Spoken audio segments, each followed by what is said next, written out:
UW-Oshkosh and looking at the future as it relates to the entire university, frankly. But, you know, in every campus in the state of Wisconsin, the library is kind of the hub in a lot of different ways. It's a resource for students to use. It's a place for students to study. It's a place for students to hang out. And Oshkosh has got this pretty in-need library and a whole bunch of reasons why. But we have the money now, and it's going to UW-Oshkosh to make this new library happen. And it's not going to be called a library either, so I have to stop doing that. But it's good, and I will say that the legislators who represent this part of the state really did a great job bringing this home. You know, it takes a lot of effort during a budget to make this happen, and they did a good job, our staff did a good job, and obviously the system did a great job.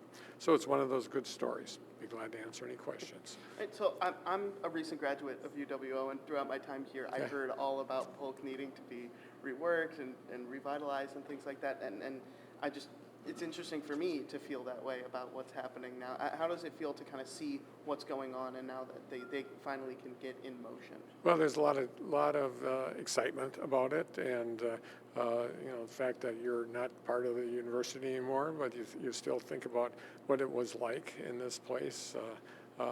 Just tells it all, frankly. Our students deserve better, and that's what this is all about. And I've got a quick question about the state budget. Sure. When that came together. It came together pretty quickly that night. And was it dictated by trying to get it done before the federal budget action? Played a role, that's for sure.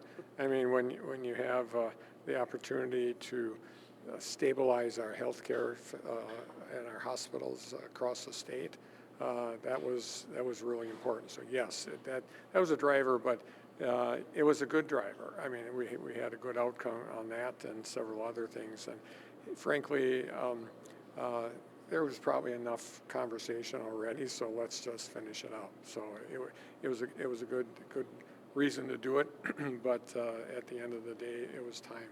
Can you talk a little bit about that bipartisanship? Well, I think it's important. You know, it's controversial because we're a purple state and we're going to be a purple state. And so I think anytime we have an opportunity to work together to solve problems, I think it's a step in the right direction.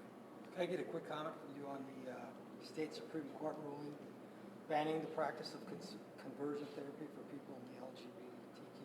Yeah, well, and that result from the Supreme Court goes far beyond that issue. I mean, that's the issue that was significant of the day.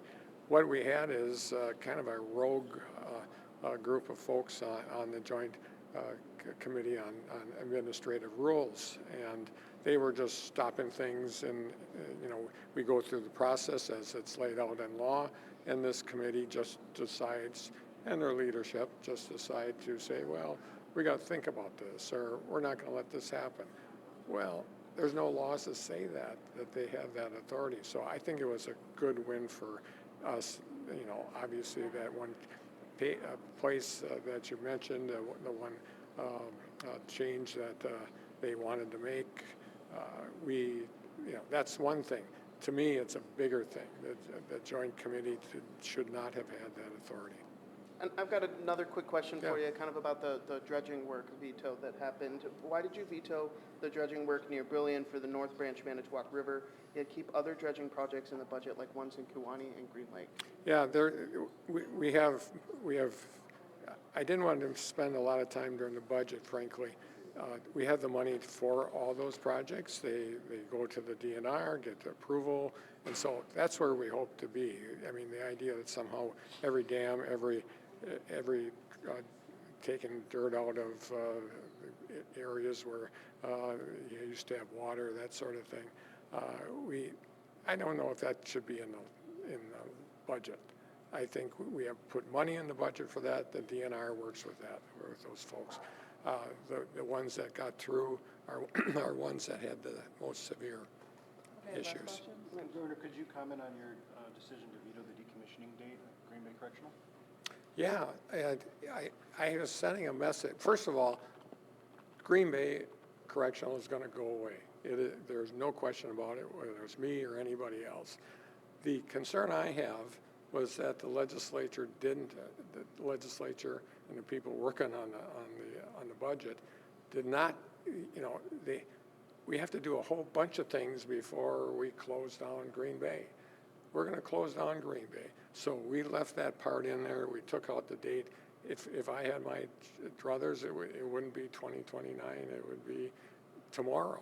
But we've had trouble with the Republicans in the legislature in particular to determine how we're going to do that. You know, we have to finish up with something that when I was state superintendent on the committee to create new places for our kids and then change what is up north into a medium prison. All these things have to happen first before we close Green Bay. And the sooner we get legislators on the same path, the better off we are. Green Bay Correctional will close. My concern is having all the steps that need to happen before that happens.